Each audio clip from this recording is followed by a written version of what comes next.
Despite obvious similarities to The Witcher, Dragon Age, and Kingdoms of Amalur, Bound by Flame is worth judging on its own merits. Thoughtful side quests, challenging combat, and choices that have a considerable impact on the story combine to create a unique journey, even if it takes players through extremely familiar territory. The tale begins with the option to customize your character, a member of a group called the Freeborn Blades. The 7 Ice Lords have nearly wiped out humanity with their endless army of Deadwalkers, and the Red Scribes, a wise group of scholars, have enlisted your services for protection while they seek an ancient temple to perform a sacred ritual. Things naturally don't go as planned, and a demonic entity ends up residing inside you. This world is condemned. The cold hath invaded its ground. While the main story arc seems somewhat wrapped in standard fantasy cliché, the demonic presence and a compelling cast of companions keeps things interesting and unpredictable. It's your choice to reject your dark side or to embrace the demon to gain more power at the cost of humanity. People treat you differently if they think you're evil, and you'll grow a wicked pair of horns that keeps you from wearing protective helmets. During the course of the 15-hour campaign, the demon will do everything he can to manipulate you into making wrong decisions for his own personal gain. The consequences are considerable, turning allies against you or causing you to lose party members altogether. Help me! Someone help me! Your companions have distinct personalities, but terrible voice acting might keep you from wanting to know them better. My time is near. You're not dying here.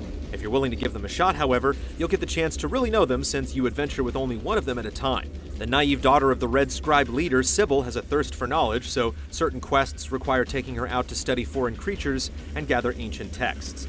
Randval is a fierce warrior who longs for his own death on the battlefield, so expect to slay powerful monsters together. Completing these companion-specific side missions never feels like a grind since they're varied, and are easy to find and follow through to the end. Each party member really does help out in combat, employing different fighting styles that change the way battles play out. I just want to get shit-faced and never have to hear your voice again. The journey through Vertiel will take you to a few varied locales, but they feel limited and artificial. Generic paths and corridors riddle the landscape, and the maps only open up in a few scattered areas. Exploration is almost non-existent, but the emphasis lies in exploring the story, choices, and consequences, not on random houses and caves. When you are given the option early to embrace the demonic power and attack a creature or to retreat and rethink a strategy, the course of the game may alter considerably.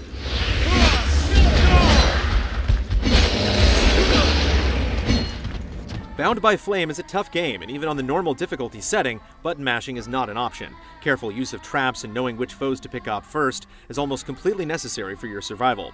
There are 3 available skill sets, and all of them can be used simultaneously with the push of a button. The Warrior excels with large two-handed weapons, the Ranger dual wields daggers and has the ability to sneak up on unsuspecting foes, while the Pyromancer has devastating magical attacks. Furthermore, you can switch between all 3 roles mid-combat, but it's pointless if you decide to invest heavily in 1 or 2 classes. Since the fighter can't dodge and some attacks are unblockable, the system can feel unbalanced depending on how you spend your points. But despite all this, combat is still challenging and engaging on a basic level, and after winning most battles, it feels like an accomplishment.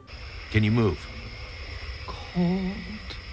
The crafting system is robust and easy to use. Bound by Flame opts to have about 20 ingredients instead of the hundreds in other RPGs. Everything about the system is streamlined, and you can create health and mana potions, exploding traps, and upgrades for your armor and weapons on the fly. Increasing your damage or chance for critical strikes can vastly improve your odds of success in combat. The ability to recycle mods to regain spent resources alleviates the pressure of committing to a certain weapon, allowing for easier experimentation. This is another way the game makes certain things easy to deal with so you can enjoy the game on its strong points.